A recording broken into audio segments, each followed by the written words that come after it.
keessatti jijjiiruu kan danda'e akkasumas gaaffii sabummaa yookaan gaaffii eenyummaa guutummaa guutuutti hundeerraa kan deebise akkasumas gaaffii dimokiraasii kaleessa gaaffii ta'ee ture. Walqixxummaan kan hin turre, bilisummaan kan hin turre, yaadama boodatti hafaa biyya kana keessa kan ture, yaadama tarkaanfataa fi mo'ataadhaan kan bakka buuse ta'uusaa hubachuun barbaachisaadha jechuudha.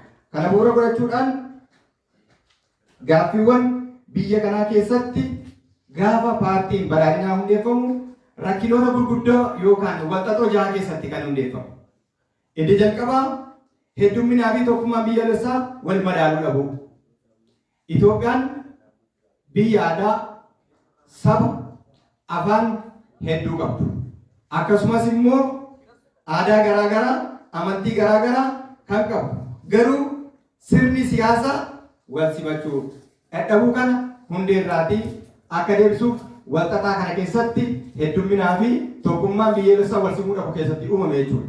Kan lammaffaa hiyyummaa fi boodattafummaa biyyi kun hiyyummaa boodattafummaa biyyi Itoophiyaa jedhamtu kun keessatti kan uumame jechuudha. Paartiin badhaadhinaa gaaffii walxaxaa yookaan qormaata guddaa inni keessatti uumame keessaa biyya Itoophiyaa keessatti hiyyummaan boodattafummaan kan keessatti dagaagedha jechuudha. Kana hundeerraa maqsuudhaaf bilisummaa fi seenaa fi hirkattummaa jala godhaman dinagdeedhaan of danda'uuf kan hundeeffamu ta'uusaa hubachuun barbaachisaadha. Inni biraan qormaata hamaa wal dhabdee yookaan wal waraansa keessaa fi alaa baandaan ergamtoonni biyya alaa fi biyya keessaa wal tumsuudhaan biyyi Itoophiyaa kun akka ishee weerramtu akka ishee waraanamtu kan ta'e ta'uusaa hubachuun barbaachisaadha.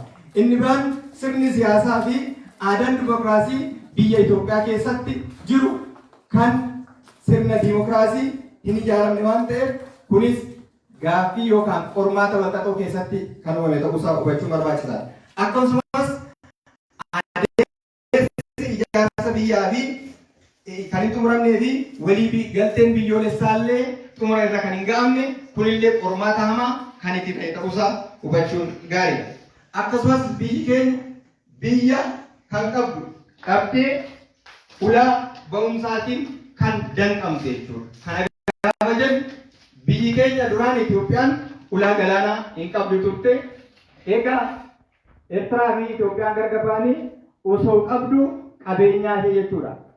Yookaan galaana diimaa qabeenyaa ishee kana humnaan irraatii akka fudhatamu taate biyya ulaa galaanaa dhabdee gaafa ulaa galaanaa dhabdu daldalaan hin miidhamti, dinagdeedhaan hin miidhamti, walitti dhufeenyaan hin miidhamti.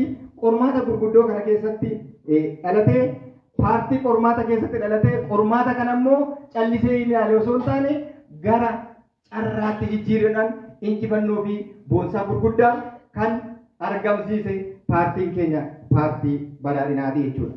Paartiin badhaadhinaa qormaatileewwan gurguddoo ammaan kaase sana furuudhaaf biyyi Itoophiyaa jedhamtu kun biyya taatee kan itti fufuu dandeessu gama siyaasaatiin wantoota gurguddoo lama yoo bu'uureffatte qofaadha jechuudhaan as bahee jechuudha. Innis yoo Itoophiyaan kan isheen itti fuftee ijaaramuu dandeessu inni jalqabaa gaaffii sabummaa karaa lamaan deebisuun danda'ama jechuudha. Tokko obbolummaa, lammaffaan dimokiraasiin biyya kana keessatti yoo dagaage qofaadha jechuudha.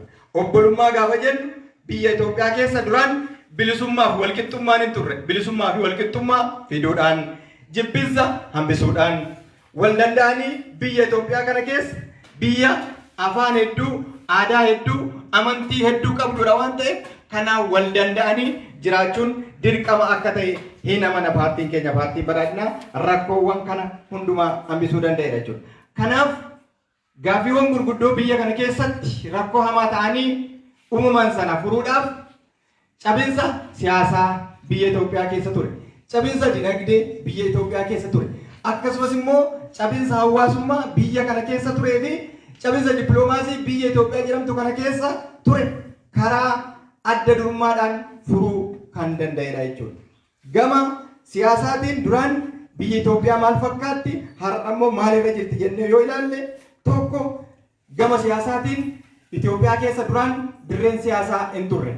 Amma yeroo ammaa kanatti dirreen siyaasaa bal'atee kan jiru ta'uusaa hubachuun barbaachisaadha. Inni biraan lammiileen sababa garaagaraatiin sababa siyaasaatiin dhibamanii siyaasa keessatti dhibaman akka simataman taasisuu danda'eera paartiin keenya paartiin badhaadhinaa jechuudha. Kan biraan hidhamtoonni siyaasaallee mana hidhaatii akka hiikaman kan godhe paartii keenya paartii badhaadhinaa.